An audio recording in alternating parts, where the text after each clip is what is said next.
Mwongeye kwirirwa abakunzi ba Demirizi Show, twongeye kwishimira kubana namwe.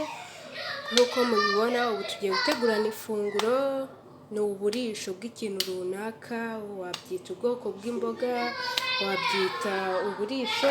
Nk'uko mubibona ibi ni ibishyimbo, twabitegura gute, byaturyohera gute? Abantu babiteka bitandukanye, ariko wenda bishobora kuza utari uzi ko ubu buryo nabwo wabitegura kandi bikaryoha kandi bitagusabye ibintu byinshi. Mureke turebere hamwe uko twabigenza. Nk'uko mubona twabanje gutunganya ibikoresho byose, tubishyira uruhande rumwe kugira twirinde uko byashirira. Gushaka ikintu utateguye kugishaka bikiri ku mbabura ntago aba ari byo. Ni ukubanza gutegura ibyo uri bukoreshe, ukajya guteka wumva umeze neza. Uko mubibona izi ni puwavuro turi bwifashishe, uyu ni umunyu, iki ni igitunguru, nibyo bikoresho turi bukoreshe. Ibi ni bya bishyimbo byacu, iyi ngiyi bayita, murayibona mu Rwanda irahari. Mu Rwanda irahari, bino birungo birahari. Umuntu washaka ko namukorera ifoto y'ibyo birungo ngo azabishake, nayikora nta kibazo. Iyi ngiyi nabyo murabibona mu Rwanda birahari. Ntabwo biri mu gikombe cyayo, ariko iki kirungo cy'umuhondo mu Rwanda hose kirahari. Hanyuma iyi ni black pepper, nubwo irimo hano ahangaha biba ari byinshi, ntabwo iza muri ka gakombe nk'ako mu Rwanda, ariko nayo ni black pepper. Iyi ni sauce tomate nk'uko mubibona, aya ni amavuta. Ibi akaba ari byo bikoresho turi bwifashishe mu gutegura ifunguro ryacu. Ntago bigoye, ntago bisaba ibintu byinshi. Tugiye gutegura ifunguro ryacu.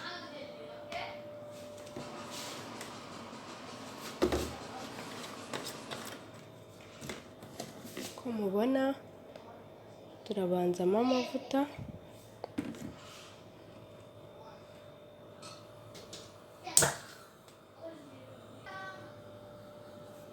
Dushyiremo igitunguru cyacu twabanje gutegura, twagiseye. Hari abagikunda gikase, hari abakunda ibirebire, biterwa na size ubishakamo. Twebwe twakoresheje ubu buryo, nabwo ni bwiza cyane, nta kibazo. Uramutse wabikata ukabisya, icyo wakwifuza gukora nicyo wakora. Turategura ifunguro, bizeye ko buri umwe ari bunyurwe kandi bikazamuryohera umuntu yagerageje kubikora.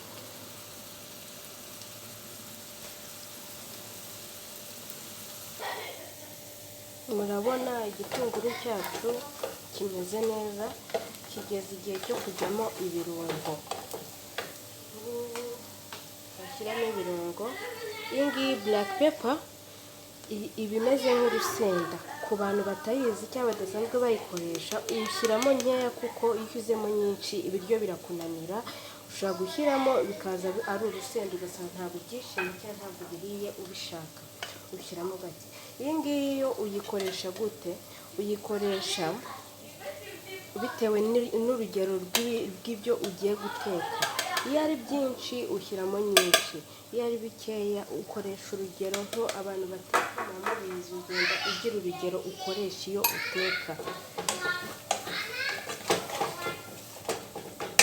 Iyi ngiyi igira kara nziza, ndetse no mu kanwa wumva ko ifite gu.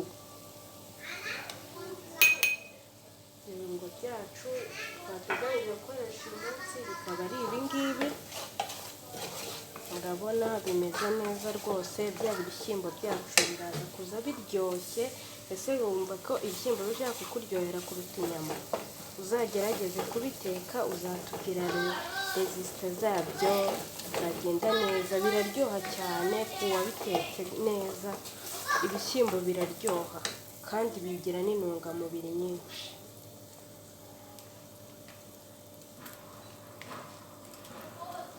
Iyi ni sauce tomate yacu turi gushyiramo.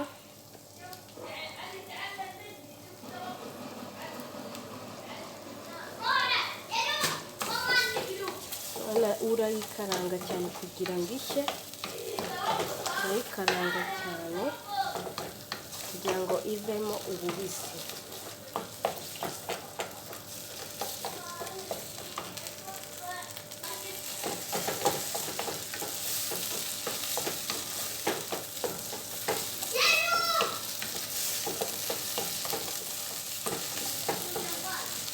Tomate yacu imeze neza yahiye, biterwa n'iminota n'umuriro uri gutekaho uko ungana kugira ngo umenye ko ihiye neza. Iyo ari muke ushyiraho akanya, n'iyo ari mwinshi ushyiraho akanya ariko katari kanini. Tugezaho gushyiramo bya bishyimbo byacu.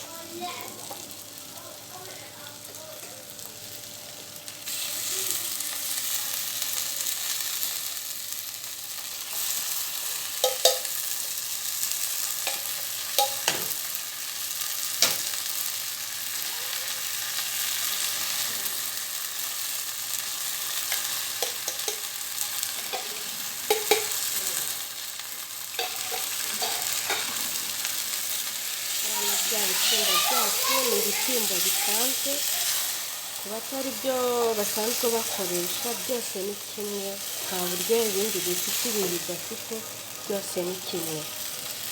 Urabona bifite isura nziza, birasa neza cyane rwose.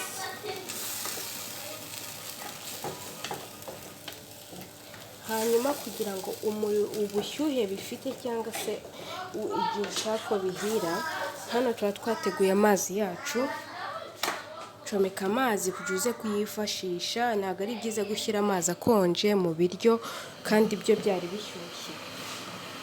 Twifashishije amazi ashyushye tubanje gucomeka. Waba uyafite ku ruhande rwawe ariko bitabujije ko n'utayafite atabiteka, ntabwo bivuze ko bigomba gutekwa n'uyafite gusa. Utanayafite wabiteka kuko n'ubundi bijya kumura, ko akarusho no gushyiramo amazi ashyushye. Urabona ibishyimbo byacu turabigaragura ku buryo bifata irangi muri ya sositomate yacu, bigafata uburyohe bwa ya sositomate ndetse na bya birungo twakoresheje. Wakwibaza ngo kuki ntakaranze izi puwavuro? Izi puwavuro impamvu ntazikaranze si ukuzibagirwa, ahubwo iyi ndyo yacu niko itegurwa. Izi puwavuro iyo uzishyizemo gutya ziza zifite kara nziza, zirashya kuko ugira iminota runaka ushyiraho ibishyimbo kugira bitogote. Ziza zihiye kuko burya ntabwo puwavuro zikomera cyane. Iyo wazikaranze zigira iyindi gu ukuntu. Uzabigerageze ubikore uzabibona.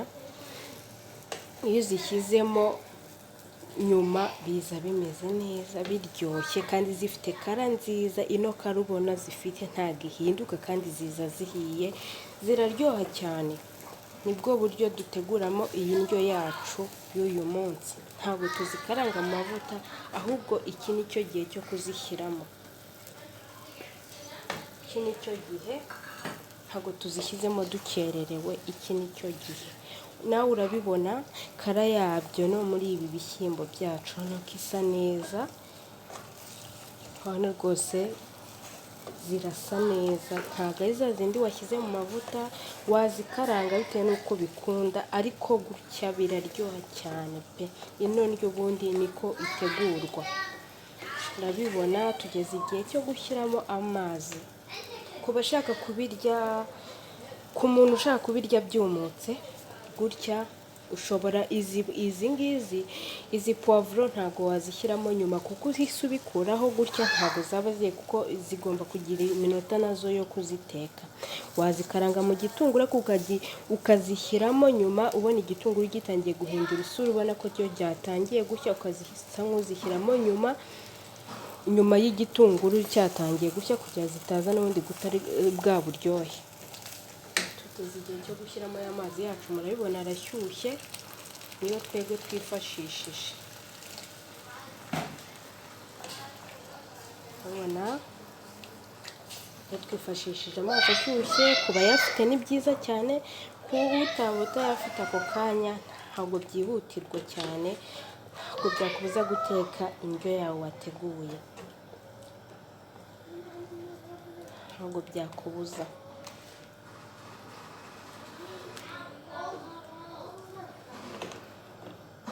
Murabona birasa neza rwose. Ibi biryo nibyo twahisemo gutegurana namwe uyu munsi. Murabona ni indyo nziza ifite intungamubiri kandi itagize icyo itwaye.